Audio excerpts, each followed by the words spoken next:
Chase, if you want to touch on, you as a blues rock artist, when you're writing songs, what have you found in your process?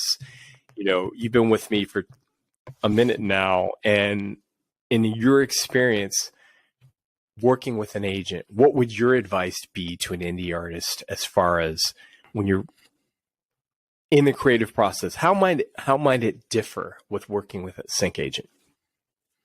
So you're asking, as far as like, how is the art of like matching a song to a placement different from the art of creating a song, essentially?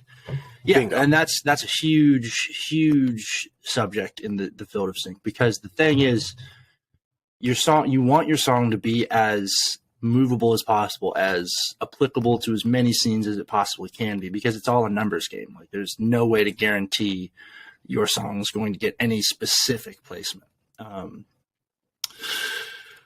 at the same time, you also have to make sure that the core of what you're creating is still from your artistic expression and isn't just a formulaic, crafted, almost mechanical thing that just suits only this one purpose. It's also got to speak to people on an artist level. Now, also, when you're talking about sync, it's so multifaceted. There is space for those people who just want to produce, 5 tracks a week, you know what I mean, and just pump new stuff out that's not necessarily inspired from a vision, but it's just like, this is just stuff that works. There's space for that.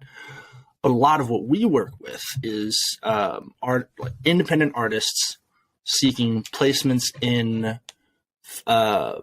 predominantly film and TV that requires that independent artist sound, that requires that it sounds like it comes from someone who's inspired. And the reason that is because in these types of scenes, the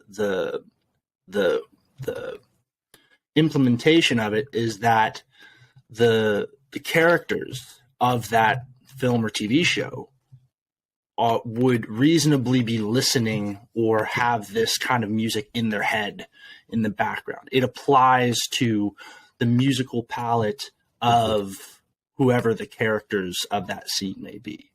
And so if you don't have that artist inspiration, that foundational level of like, I'm going after this vision of something, it's not going to have that true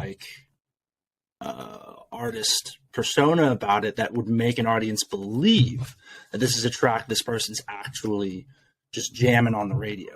You know what I mean? So within that, just to wrap it up real quick, it's all about following what inspires you and what you get excited about as an artist, but then knowing when and what to filter as far as what you're creating, so that it doesn't branch off in a direction that makes it so niche that it's not, you'd have to find the 1 in a million scenes that it would actually work for. Yeah. Chase, there's some overarching points and to drill down there, I think, what you were expressing and to pull out of it.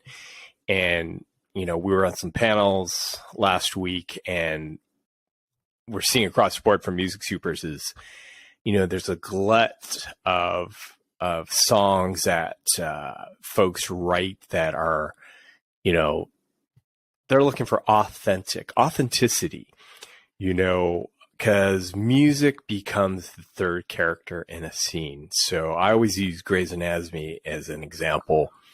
When you see a song synced up in that scene or a scene in Grey's, you would have thought the song was custom written by the band, lyric for lyric, phrase for phrase, the feel, and it syncs to picture, and it's the marriage of the picture and the music together. And, we're selling emotion, the production's selling emotion.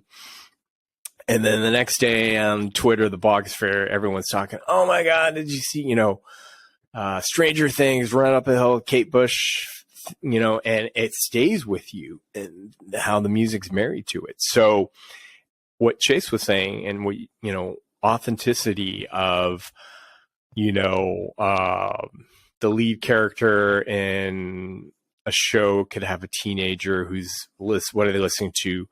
Pop or hip hop in their headphones or going to school.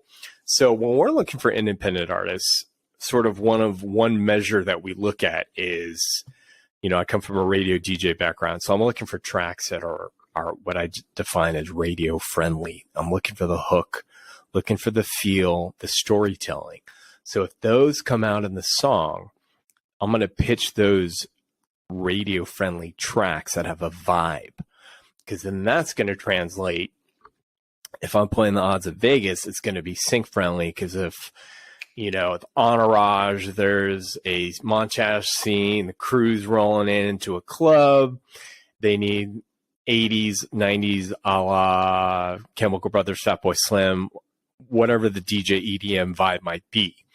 And then we're going to look at the lyrics, the hook, what storytelling is happening.